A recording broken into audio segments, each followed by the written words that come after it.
자, 오늘 아침에는 레위인들의 생계를 책임지게 하신 이유에 대해서 공부를 해보겠습니다. 레위인들의 생계를 책임지게 하신 이유. 자, 민수기 26장부터는 출애굽 2세대들이 가나안 땅에 들어가서 이제 살 때를 미리 준비시키는 그런 말씀이죠. 그래서 민수기 1장에서는 1장과 26장에 이제 인구조사가 두 번 나오는데 1장은 출애굽 1세대들에 대한 인구조사. 그래서 25장까지는 출애굽 1세대들의 광야 이야기고 26장에서는 이제 다시 두 번째 인구조사가 이루어지는데 출애굽 2세대라고 하는 것은 출애굽할 때에 만 20세 이하에 있던 이제 자녀 세대입니다. 인구조사를 하고 그다음에 27장부터 이제 민수기 끝날 때까지는 이 사람들은 가나안 땅에 들어가 살아야 되잖아요. 이제 거기서 영원히 살아야 되는데 그 땅에 들어가서 살 때에 하나님을 믿는 백성으로서 어떻게 살아야 되는가를 미리 준비시키는 말씀들이에요. 지금 딱 이 하나하나가. 그래서 이제 26장 인구조사하고 27장을 열으면은 슬로브앗의 딸들이 나와가지고 자기 아버지가 이제 아들은 없고 딸만 다섯 있었잖아요. 죽었을 때 그 땅을 북의 상속만한 우리 하나도 받지 못하는데 그 땅을 우리에게 딸들이 상속하게 해주세요 하는 문제부터 시작이 돼요. 그 중요한 말씀을 다루는데 왜 그 한 가정에 그 상속 문제, 아니 일어나지도 않은 상속 문제를 다루고 있느냐 하면은 가장 이제 인간들의 마음을 끌어당기는 게 뭐예요? 재물이죠. 땅, 돈 이런 욕심이 있기 때문에 가나안 땅에 들어가서 이 문제에서부터 순종이 돼야 된다고 하는 거, 하나님 말씀대로. 그래서 이제 민수기 제일 마지막 장에 보면은 슬로브옷의 이야기를 또 다룹니다. 그렇게 이제 처음과 끝이 그렇게 돼 있어요. 출애굽 2세대들의 이야기가. 그리고 이제 28장, 29장이 중요한 걸 배웠죠. 그 땅에 들어가서 이스라엘 백성들이 하나님을 예배하고 감사 예배를 드려야 될 날들을 다 하나님이 이제 이렇게 정해 주셨어요. 그래서 매일 아침 저녁으로 드려야 되는 상번제, 일주일에 한 번 드려야 되는 안식일 예배, 한 달에 또 한 번을 거룩하게 해야 되는 초하루 월상 예배, 그 다음에 1년을 시작할 때 송구영신 우리 같이 드려야 되는 나팔절 예배, 그 다음에 그 중간에 어떻게 돼요? 1월부터 6개월까지 절기들, 6월 전반기 절기들, 6월절을 비롯해서 77절, 또 가을 절기들, 수장절, 이런 절기들 특별한 은혜가 있을 때 은혜 예배를 드리고 감사 예물을 드려야 되는 것에 대해서 쫙 다 가르쳤죠. 그 다음에 이제 이스라엘을 시딤에서 죄짓게 했던 이 미디안 사람들에 대한 심판의 말씀이 나오고, 또 이제 우리가 이번 주에 공부했던 지나온 과정들을 다 이렇게 되돌아보는 이야기들이 나오고, 또 이제 앞으로 들어가서 살 때에 그 12지파에게 땅의 경계를 다 정해주고 이제 분배해주는 이런 하나하나 하니까 하나님이 이제 모세를 통해서 하시는 일을 보면은 그 목표를 이루기 위해서 하나하나 이렇게 준비해가는 과정이 굉장히 세밀하고 정밀하고 철저합니다. 하나님 그런 분이에요.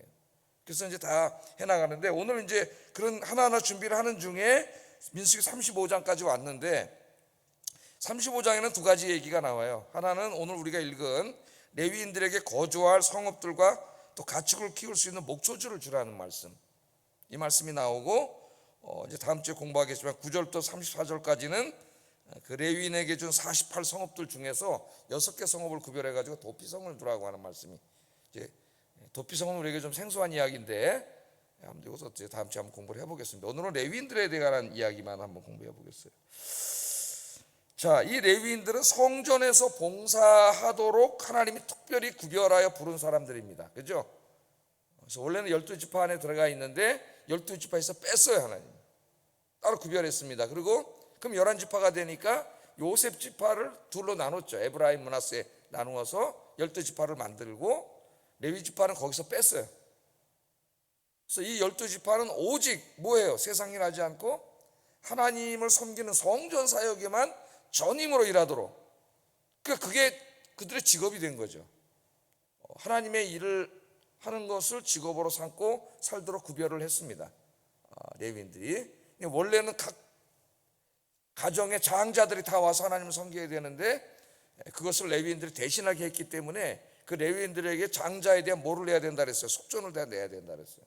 속전. 그러니까 여러분들 지금도 이제 우리 목사님들이 누군가의 자식이고 그잖아요. 또 결혼해서 누군가의 남편이고 누군가의 아빠인데 여러분의 장자들이 다 하나님 앞에 나와서 그렇게 해야 되는데 하나님이 특별히 이제 이렇게 구별해 가지고 누군가 집안에 아들을 특별히 구별했으니까 거기에 대해서 이제 여러분들이 책임을 지라는 말이죠. 모든 삶에 대해서.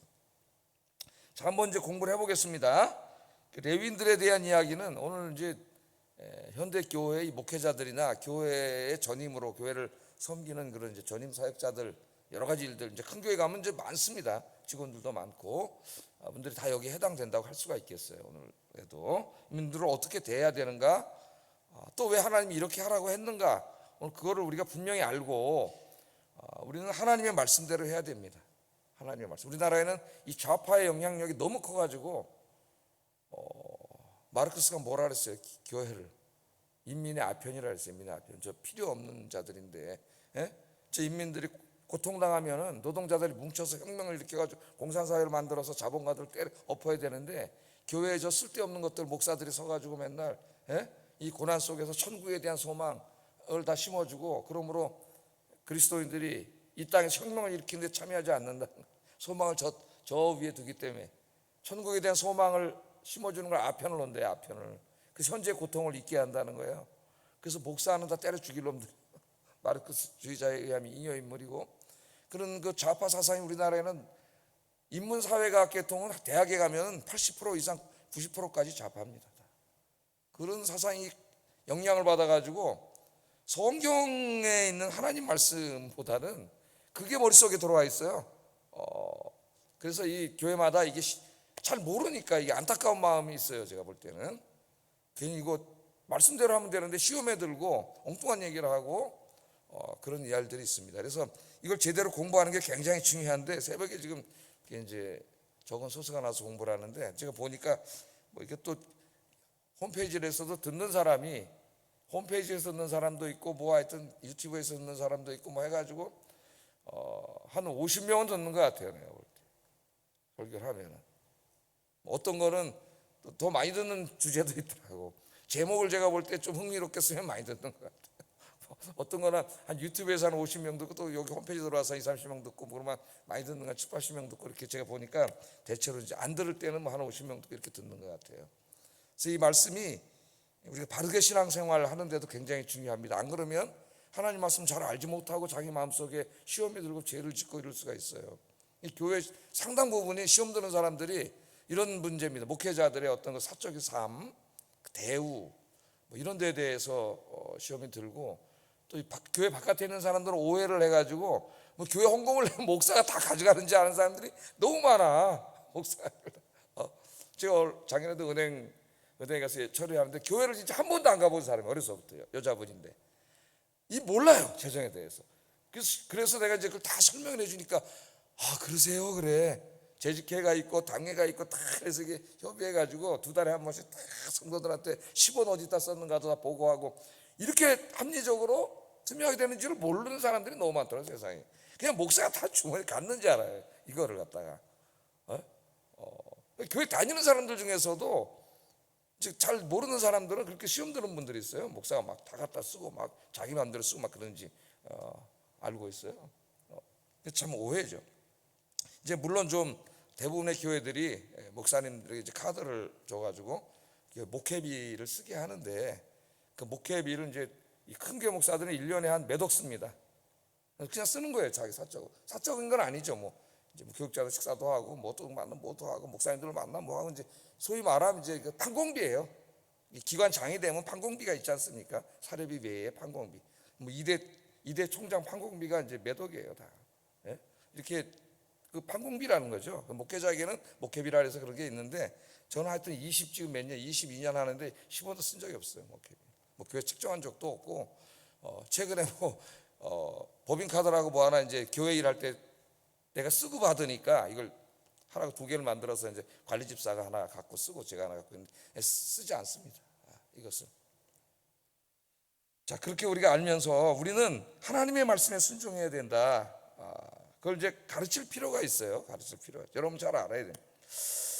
자, 그래서 오늘 이 말씀에 보면은 12지파에게 이제 모세에게 명령을 해서, 일단은 12지파에게 주라 그랬잖아요. 어제 다 경계선을 그어서 나눠준 다음에 12지파에게 준 것 중에서 이제는 레위지파에게, 그러니까 일단은 12지파에게 나눠줬어요.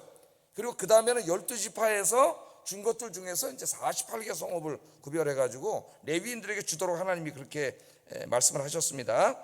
자, 여기 제일 중요한 게 있어요. 왜 이렇게 하나님이 레위인들의 생계를 걱정하실까? 일단 주지 않았기 때문에 레위인들도 먹고 살아야 되잖아요. 레위인이나 제사장도 결혼을 해서 아이를 낳고 살면 집이 있어야 되고 밥을 먹고 살아야 되고 살아야 돼. 자기들만 사는 게 아니에요. 그렇잖아요. 성도님들 아이들 키우고 자기 교육비도 필요하고 다 살 집도 있어야 되고 자기 문화생활도 하고 어느 여행도 다니고 자기들 다 한단 말이죠. 이런 삶들을 다 하면 마찬가지인 거죠. 마찬가지. 또 자녀들이 커서 직장에 들어가고 취업을 하면은 월급 많이 받으면 좋고 월급 올려달라고 기도하고 기도 제목도 내고 다 그러잖아요. 근데 여러분 이제 목회자들의 부모님은 어떨까요? 목회자로 보냈어요. 대학 나와서 이제 다른 자식들은 보면은 월급 타가지고 막 부모님 효도다 그러는데 대학 졸업하면 또 공부를 해야 돼요. 신대원 3년을. 신대원 3년 동안에 또 못해줘야 돼요. 신대원 3년 나왔어요. 요새 담임 목사님 45살 넘어야 됩니다. 그 기간 동안 부교육자 생활이 경제적으로 상당히 어려운 과정이에요. 계속 보태줘야 돼요. 여러분 이제 일반 성도님 자녀들은 그때쯤 되면 벌써 회사 가서 이제 40이 넘어 집도 사고 다 이럴 때 아무것도 없는 거지. 교육자들은 그 사람도 엄마가 모셔야 되는데 그거 할 수가 없잖아요. 수입이 없으니까. 그런데도 어떤 사람들은 계속 교육자들은 가난하게 살아야 된다는 거예요. 근데 하나님이 정말 그렇게 하셨을까? 하나님은 전혀 그렇게 말씀하지 않았어요. 그래서 오늘 이제 이걸 배워야 되는데 제일 중요한 일이 뭐예요? 성전에서 예배 드리는 일이에요. 가나안 땅에 들어갔을 때에 이스라엘 삶에 있어서 하나님의 복을 받고 사는 제일 중요한 일이 뭐냐면은 예배 드리는 일이에요. 예배 드리는 일. 그 예배를 드리려면 상번제는 매일 드려야 됩니다. 아침 저녁으로 365일 드려야 되고 그 다음에 안식일 예배 다 따로 있잖아요. 엄청나게 많은 이제 사람들이 필요하기 때문에 이 예배를 전문적으로 훈련받아서 인도하는 사람들이 필요한 거예요. 그 사람들이 레위인과 제사장들이에요. 이 사람들이 이제 똑같이 밭일하고 가축 일을 하면은 이 일에 집중할 수가 없고 전문성이 떨어져. 그 예배가 무너져요. 그렇기 때문에 하나님이 이 예배 시스템을 공고히 하기 위해서 은혜로운 예배를 드리게 하기 위해서 어떻게 돼야 돼요? 집중하는 사람들을 만든 거예요. 그리고 그분들의 삶은 가정의 일은 나머지 12지파가 열심히 일해가지고 후원하도록 한 겁니다. 그게 이제 이 하나님의 구약의 이 시스템. 오늘 지금 하나님이 그것을 말씀하시는 거예요. 자, 오늘 말씀해 보면은 1절 3절에 보면 여호와께서 여리고 맞은편 요단강가 모압 평지에서 모세에게 말씀하여 이르시되 이스라엘 자손에게 명령하여 그들이 받은 기업에서 레위인에게 거주할 성읍들을 주게 하고 받은 성읍 중에서 주는 거예요. 서로 너희는 또 그 성읍들을 두르고 있는 초장을 레위인에게 주어서 성읍만이 아닙니다. 아까 2000규빗이니까 1000m 엄청난 거예요. 1km. 그래서 초장들 푸른 초장입니다. 초장도 주라 그랬어요. 그러니까 초장이 있는 성읍 제일 좋은 성읍이에요. 그걸 주라고 했고 그 다음에 그들의 재산인 가축과 짐승들이 들 것을 두라 그랬으니까 가축도 주고 여기 뭐라 그랬어요? 그들의 재산이라 그랬어요. 목사는 재산 있으면 안 된다. 그건 어디서 나온 말입니까 도대체? 그건 마르크스주의자들이 하는 말이에요. 공산주의자들이. 여기 재산을 주라 그랬잖아요. 재산인 가축과 짐승들을 주고 그 둘 것이 되게 하라고 하나님 그렇게 말씀했어요. 여기 구약에 말씀을 했습니다. 이렇게 또 7절에 보면 너희가 레위인에게 모두 48성읍을 주고 그 초장도 함께 주라고 계속 강조해서 말씀을 하셨어요. 자, 이스라엘 12지파의 모든 사람들은 자기들의 생계뿐 아니라 레위인들의 생계도 책임져야 됩니다. 또 그 원칙도 또 정해 주셨어요. 8절에 너희가 이스라엘 자손의 소유에서 레위인들에게 너희가 성읍을 줄 때에 많이 받은 자에게는 많이 떼어서 주고 적게 받은 자에게서는 적게 떼어줄 것이라. 그러니까 지금으로 말하면 좀 하나님이 자기 재산도 많고 경제 여유가 있으면 더 많이 이 목회자들에게 후원하라는 거예요. 좀 적으면 적게 받은 자는 적게 받은 중에서 후원을 해야 되는 것이 중요한 사명입니다. 그래야만 하나님의 성전이 바르게 이제 이 성전 시스템이 운영이 돼서 이스라엘 모든 백성들이 차질 없이 하나님을 예배하게 되고 그렇게 돼야 그 나라가 복을 받는 거예요. 이게 하나님이 만들어 놓은 시스템이에요. 여기 왜 칼 마르크스 말을 듣고 이 엉뚱한 말을 하는지 모르겠어요. 하나님 말씀을 들어야 돼요. 자, 이것뿐만이 아니고 우리가 이제까지 공부해온 것처럼 이스라엘 백성들이 예배 때마다 드렸던 그 제물들 그 상번제는 아침 저녁으로 드리잖아요. 그 재물들과 첫 열매들 11조 이런 것들을 전부 레위인과 제사장이 주라 그랬어요. 일부는 하나님께 태워서 드리고 나머지는 레위인과 제사장들에게 다 주라 그랬습니다. 이것들도 주라 그랬어요. 자, 이렇게 하나님이 하신 이유는 레위인과 제사장들이 세상 일에 근심 걱정하지 않고 오직 하나님을 섬기는 일에만 집중하게 하기 위해서 하나님이 이 시스템을 만든 거예요. 이제 그러나 불행하게도 우리가 느헤미야 다 공부를 했지만은 말라기는 아직 공부를 안 했습니다. 말라기는 새벽기도 때 한 번씩 한 장씩 읽고 지나가긴 했는데, 느헤미야가 총독으로 있을 때 말라기 선지자가 활동할 때 이스라엘이 이 말씀에 순종하지 않아가지고 성전 시스템이 다 무너져 버렸어요. 성전 예배가. 레위기 때 공부했죠. 그랬더니 11조도 안 내, 성전세도 안 내, 뭐 첫 열매도 안 내, 하나님이 주라고 한 것도 안 해. 그러니까 레위인들이 먹고 살 길이 없잖아요. 가족이 있고 먹고 살아야 되는데. 그랬더니 느헤미야서에 보면 다 고향으로 돌아갔어요. 가서 농사 짓고 사는 거예요. 느헤미야가 잠깐 페르시아로 갔다 돌아와 봤더니 성전이 다 무너져서 예배를 드릴 수가 없어요. 왜? 레위인들이 없어요. 먹고 살아야 되는데. 그러니까 자기들도 다 돌아간 거예요. 지금 영국이 그렇게 됐습니다. 영국 교회가. 영국에 목회자가 없어요. 다 돌아갔어요. 영국이. 런던의 기독교인 2% 이하입니다. 지금 유럽은 기독교 국가 아니에요. 이제 복음이 전파돼야 될 제일 기독교가 안 된 나라들이 유럽에 있습니다. 다 무너졌어요. 유럽 교회가. 그렇게 하다가. 여러분, 왜 성전이 무너졌습니까? 느헤미야가 대노를 하게 됩니다. 갔다 오고 보니까 11조 첫 열매 다 안 내고 레위인들에게 하라고 한 이것들을 하나도 책임을 감당하지 않다 보니까 레위인들이 돌아가게 된 걸 알아요.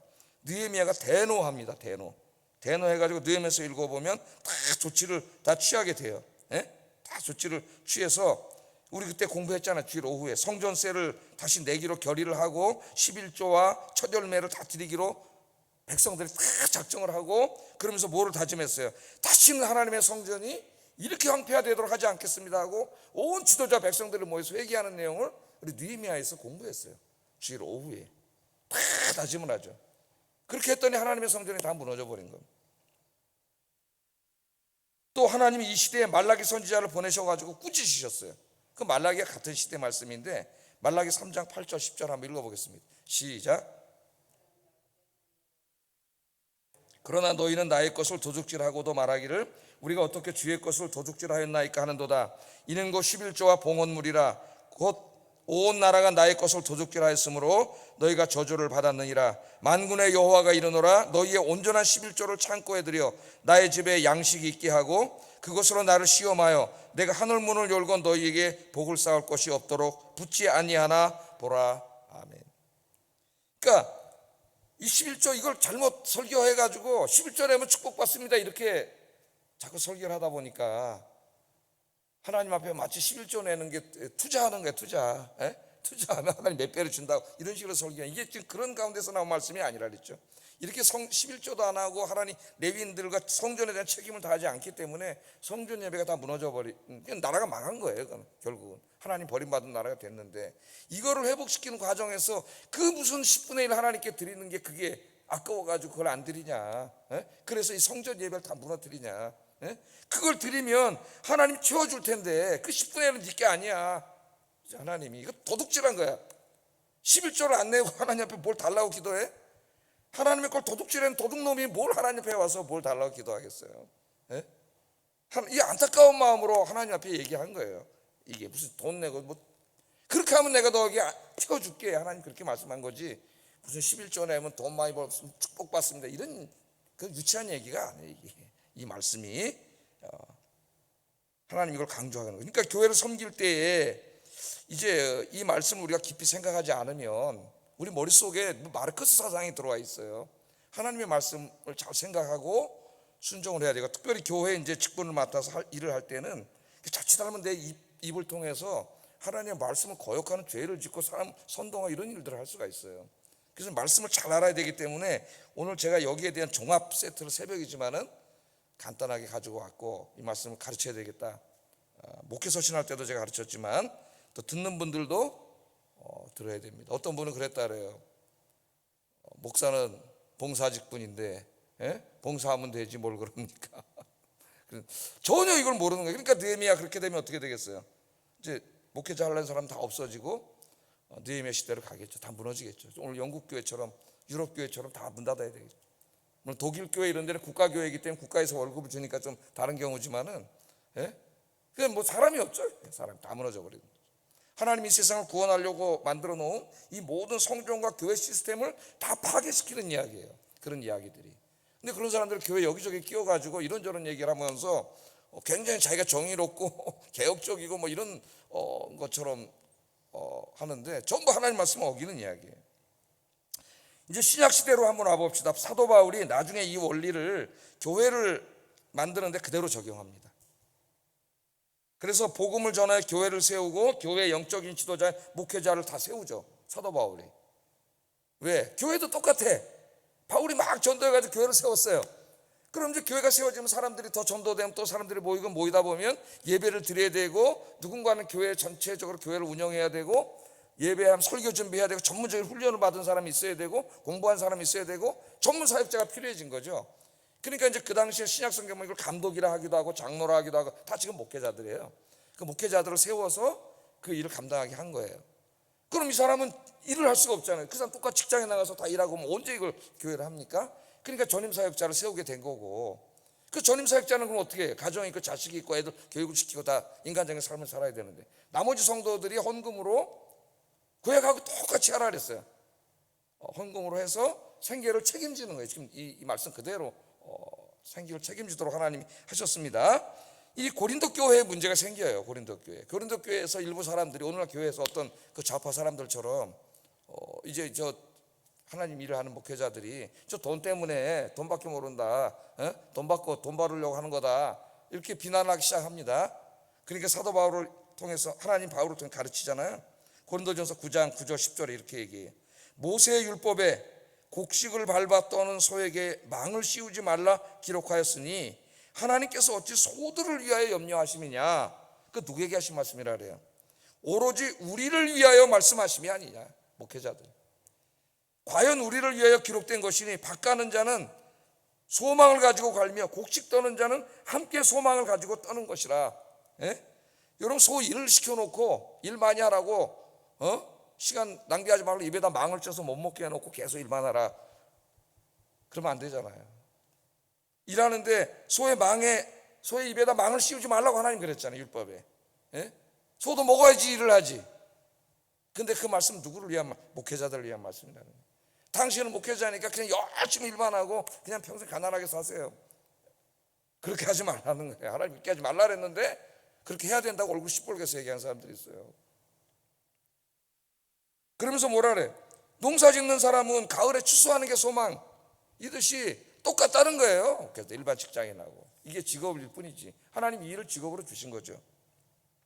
또 고린도전서 9장은 계속 이 문제를 다룹니다. 13절에 성전의 일을 하는 이들은 성전에서 나눈 것을 먹으며 제단에서 섬기는 이들은 제단과 함께 나누는 것을 너희가 알지 못하느냐. 이게 지금 얘기잖아요. 이와 같이 주님께서 말씀하시기를 복음 전하는 자들이 복음으로 말미암아 살리라고 명하셨느니. 복음 전하는 자 똑같다는 거예요. 레위인과 제사장이 성전에서 일하고 거기서 그 48개 성물을 받고 다 11조 이런 걸 자기 먹고 산 것처럼 복음 전하는 자도 복음으로 먹고 산다는 말은 복음이 직업이라는 거예요. 또 어떤 사람은 너무 거룩하게 목사는 직업이 아닙니다. 직업이에요. 하나님의 일, 복음의 일, 교회를 섬기는 것을 하나님이 업으로, 다른 일을 못하게 하고 업으로 하게 한 것이 목회자들이에요. 목회자들. 그 예수님이 그렇게 말씀하신 거예요. 복음으로 살아. 뭐 내가 직장에 가면 전공한 것으로 살잖아. 열심히 일해서. 목사는 신학을 전공한, 복음을 전공했어요. 복음으로 사는 거예요. 복음으로. 그게 그 사람의 삶이에요. 자, 그러면 이제 문제는 여기까지는 우리가 다 알았는데, 그럼 어느 정도 경제적 수준으로 목사를 후원해야 되느냐? 여기서 또 이제 갈등이 생기는 거죠. 어느 정도로 책정해야 되느냐? 교회 형편마다 다 다르고 교회 사이즈나 뭐 경제 재정 규모에 따라서 천차만별이죠, 지금 우리나라에. 네, 원칙은 하나님이 정해 주셨어요. 디모데전서 5장 17절 한번 읽어보겠습니다. 시작. 말씀과 가르침에 수고하는 이들에게는 더욱 그리할 것이니라. 우리말 번역이 조금 부족합니다. 여기 잘 다스리는 장로와 말씀을 가르치는 일을 하는 장로는 동격의 같은 사람으로 목회자를 말합니다. 목회자. 바울은 교회를 잘 목용하고 하나님 말씀을 잘 가르치는 목회자를 2배로 존경하라 그랬어요. 2배로. 여기 존경이라는 말은 티메라는 헬라어를 번역한 건데, 이 말은 2가지 의미가 있습니다. 하나는 우리의 마음에서 우러나오는 존경, 우리가 흔히 아는 그 존경이라는 의미도 있고, 2번째는 보수, 그 존경이 포함된 보수예요. 보수, 월급이라는 의미가 있어요. 그래서 미국의 신학 교수들의 월급을 뭐라 한다 그랬어요? 목회자들은 샐러리라 하지 않아요, 영어로. 아니 갑자기 생각이 안 나네. 오너레올룸이래요. 오너레올룸. 오너는 명예죠. 영예로움. 그러니까 바로 여기 지금 사렙이 우리가 뭐 그런 식으로 얘기를 하고 있는데, 오너레올룸이라 그래서 기독교 문화에 있는 미국이 함부로 월급 이렇게 얘기하지 않아요. 그 사례비를 정할 때. 그리고 명칭도 오너, 영예비예요. 명예비. 오너레올룸이라는 단어가 따로 있어요. 자, 여기 보면 이 존경이 그 마음에서 우러나오는 존경만이 아니라 이 월급이라는 의미가 있습니다. 그래서 이 디모데전서 5장 18절을 읽어보면은 그 다음에 나오는 말씀이 일하는 소의 입에 망을 씌우지 말고 일꾼이 삭슬 받는 것이 마땅하다 얘기하고 있기 때문에 월급을 말하는 게 틀림없습니다. 이 월급. 자, 그래서 톰 나이트는 이거 새롭게 번역을 했어요. 이 말씀이 번역을 이렇게 번역을 했어요. 좋은 지도자들인 장로들은 보수를 2배로 받아야 합니다. 특히 말씀을 선포하고 가르치는 일을 열심히 하는 이들이 그리해야 합니다. 성경은 타작을 하는 소에게 입마개를 씌우지 말라고 하고 일꾼은 보수를 받는 것이 마땅하다고 합니다. 이렇게 새롭게 번역을 했어요. 그럼 여기 중요한 게 뭐냐면 2배의 티메는 월급이라 했잖아요. 2배. 근데 이 티메는 주로 그 당시에 의사들이 받는 월급을 티메라 그랬어요. 티메. 그럼 의사가 받는 월급의 2배를 책정하라 그랬습니다. 우리는 그 당시에 의사가 지금하고 다르기 때문에 얼마를 받았는지 알지는 못합니다. 그래서 이 목회 서신을 연구하는 분들이 특별히 그 윌리엄 마운스라고 WBC 주석을 쓴 그분은 이것을 제너러스라고 번역을 해요. 그냥 제너러스. 이게 뭐예요? 좀 후하게, 풍부하게 책정을 하라 그 말이에요. 후하게, 풍부하게. 뭐 지금 의사의 2배라 그러면 다 까무러치겠죠. 그러니까 그 당시 의사가 어느 정도인지 몰랐기 때문에 후하게, 풍부하게 책정하라 그렇게 이야기하고 있어요. 그래서 이제 초대교회 교부 크리소스톰은 이렇게 말했습니다. 교회는 목회자가 세상 일에 근심하지 않고 목회에 집중할 수 있도록 사례금을 후원해야 됩니다. 이 교부들도 다 이렇게 이야기를 하고 있어요. 특별히 톰 나이트가 이 부분을 추석하면서 몰락해가는 영국 교회 현실을 안타까워하면서 글을 씁니다. 이렇게 써요. 그대로 제가 한번 읽어드리면은, 톰 나이트는 뭐 지금 세계적인 지성이죠. 교회에서 목회자 사례비를 지급하는 대부분의 사람들은 오랜 세월 동안 교육자는 당연히 다른 사람들만큼 벌어서는 안 된다고 주장했다. 적어도 영국에서는 지금 대다수 사모들이 가계에 보태기 위해 일을 하지 않을 수 없는 상황임을 모르는 것이다. 또 교육자들에 대한 재정 지원이 동일한 전문 자격을 가진 이들, 교수로 말합니다. 교수보다 훨씬 뒤떨어져 있을 뿐만 아니라 아무런 자격을 지니지 않은 직업들보다도 훨씬 뒤떨어져 있다는 사실을 모르는 것이다. 또한 복음을 선포하고 기꺼이 엄청난 희생을 하려는 사람들이 여전히 많지만 영국에도 가족들 생계 때문에 그렇게 할 형편이 안 되는 이들도 많다는 사실은 모르는 것이다. 그래서 신학교를 다 떠나고 일 못해. 우리 한국 유학생들이 가면 좀 우리 교회 설교해 주세요. 친구가 가봤더니 애들하고 노인들 몇 명 낳고 다 떠나고, 그래서 안타까워하면서 이분이 뭐라 그러냐면은 영국 교회, 이 교회를 세우신 하나님의 뜻을 깨닫고 10명만 정상적으로 11조를 하고 헌금을 해도 영국 교회가 하나 세워질 수 있는데, 이 세상 구원한 일을 할 수 있는데 그걸 안타까워하고 있어요. 우리나라 신학자들을 보면 좌파로 삐딱한 사람들이 자꾸 목회자를 공격하는 글을 써요. 그러나 신학 교수들 보면 지네들은 그 강의 하나 만들어서 그걸 몇 년 동안 울고먹고 그냥 놀면서, 목회자들은 매일 일주일에 몇 편을 새롭게, 제가 8편 설교하면 8편을 새롭게 400편 이상을 1년에 설교를 새롭게 만들어내야 되는데, 신학 교수들이 앉아서 목회자를 비난한 글을 쓴 거 보면 욕이 나와요. 이런 나쁜 놈의 새끼들.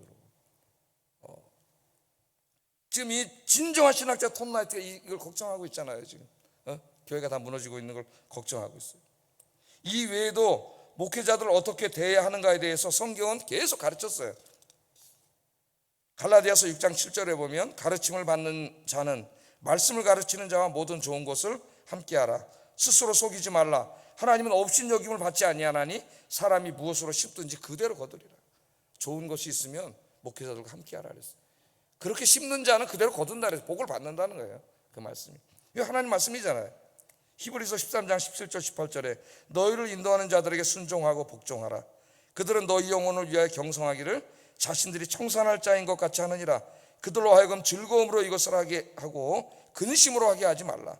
그렇지 않으면 너희에게 유익이 없느니라. 우리를 위하여 기도하라. 우리가 모든 일에 선하게 행하려 함으로 우리에게 선한 양심이 있는 줄을 확신하노라. 아멘. 제가 오늘 새벽이지만은 이 말씀을 종합적으로 한번 말씀을 드린 이유는 이런 문제 때문에 여러분이 잘 몰라서 마음에 죄를 짓고 하나님의 말씀이 아닌 엉뚱한 다른 생각들을 기준으로 갖고 와서 이야기를 하고 교회에서 엉뚱한 발언을 하고 하나님이 교회를 세우시고 하라고 하신 말씀과 전혀 다른 길로 가는 이런 분이 안타까워서 말씀을 드리는 거예요. 목회자로 부름 받았으면 목회자의 일에 최선을 다해야 됩니다. 목회자가 자꾸 세상 일에 걱정하고 이렇게 근심하고 다른 직장을 갖고 이렇게 하면 되지 않겠죠. 예? 저도 맨 처음 우리 교회 와가지고 교회에서 사례비를 작정해 줬는데 부목사로 있을 때보다만큼도 작정을 안 해놔가지고 저희 어머니 아버지 모시고 살 수가 없어가지고 진짜 한 8년 동안은 우리 집 사람이 아르바이트를 했어요. 말은 안 하지만 살 수가 없어요. 아르바이트를 해가지고 그 옛날에 다니던 광고 대행 자금을 받아서 집에 살 수 있는 일이기 때문에 광고 스크랩 해가지고 이런 일을 하지 않으면 살 수가 없었습니다. 또 집도 여기 뭐 10년 이상 여기서 살았는데 집에 가면 이렇게 책을 볼 데 없어가지고 선반을 하나 여기서 해가지고 이렇게 만들어서 벽에다 붙여가지고 요만하게 벽에다 붙여 선반에 앉아서 책을 봤어요. 그 앉은 책상에 놓을 데 없어가지고 그래서 그 다음에 이제 저쪽 아파트로 방을 하나 나중에 사서 이제 저를 그쪽으로 이제 11년 만에 이사를 갔는데 권사님들이 오셨길래 아마 그때 오신 권사님 기억이 날 거예요.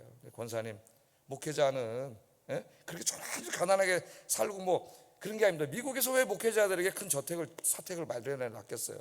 집에 가서도 기도하고 성경을 연구하고 설교 준비하고 할 수 있는 공간이 필요한 사람이지 집에 가서 잠만 자는 것이 아닌데 왜 그런 잘못된 생각을 하고 있을까. 안타까워서 얘기했더니 이해를 하시더라고. 그때 이해를 하셔요. 잘 몰랐던 거예요. 사람이 나빠서 그런 게 아니라 어디서 그런 소리만 자꾸 들은 거야. 목회자가 호화롭게 살면 될까요? 안 되겠죠. 어느 정도 해야 될까요? 이게 제너러스하게 하라는데 그 경제 수준에 맞게 한 중간 정도는 해야 된다고 봅니다. 제 생각에는 상류처 잘 사는 사람들이 맞춰서 나도 잘 살게 해주세요. 그건 안 된다고 봐요. 저 어려운 사람 저 어려운 사람 같이 사세요. 그것도 안 되는 거고 중간 정도 우리나라 경제의 중산층 정도 삶을 살라는 것이 하나님의 뜻이고 우리가 이 말씀을 잘하면서 한국교회 미래도 다 여기에 달려 있어요. 왜냐하면 그들도 누구의 부모를 모셔야 돼. 부모를 모셔야 되고 자녀를 교육시켜야 되고 다 해야 되는 자식이에요. 그 사람도 거기에 부족함이 있으면 다른 일을 할 수밖에 없어요. 다른 일을 할 수밖에 없어요. 그 제가 부모할 때는 너무 작아가지고 번역을 했어요. 새벽기도 갔다 와서 이제 6시부터 9시 교회 출근해서 3시간씩 번역을 해가지고 책을 한 2권 번역해서 얘기도 하고 살 수가 없으니까 그래서 이제 이 전반적인 것을 우리가 잘 생각을 해서 하나님 말씀에 목회자도 순종하고 교회도 순종하는 게 중요하다. 이게 이 말씀을 가르칩니다. 하나님 분명히 주셨기 때문에 우리 기도하겠습니다. 아침에 기도하겠습니다. 목회자도 자기 생각과 욕심을 다 내려놓고 우리 성도님들도 그렇고 오직 하나님 말씀에 순종해야 된다. 왜 하나님이 그렇게 하라고 하셨는가?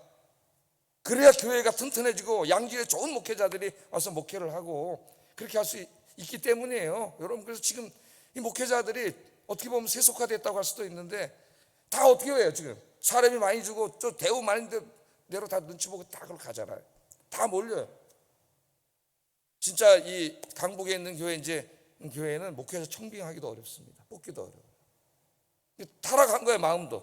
근데 어떻게 하라는 거예요? 그 사람 자식 있고 이렇게 돼 있는데 그러니까 이걸 우리가 잘 생각을 해야 돼요. 기도를 하겠습니다. 이 시간에 기도하겠습니다. 우리 인생의 제일 중요한 일은 하나님 섬기고 예배하는 일임을 명심하고 하나님을 예배하는 일에 더 힘쓰게 하소서. 이게 첫 번째 주신 목적이에요. 그렇게 하기 위해서 이제 목회자를 이렇게 잘 대우를 하라는 거예요. 하나님이 세워놓으신 영적인 레위인들 제사장들이 세상 일을 걱정하지 않고 목회에 전념할 수 있도록 기도와 사랑으로 돕게 하소서. 우리 기도하겠습니다. 사랑과 은혜가 충만하신 아버지 하나님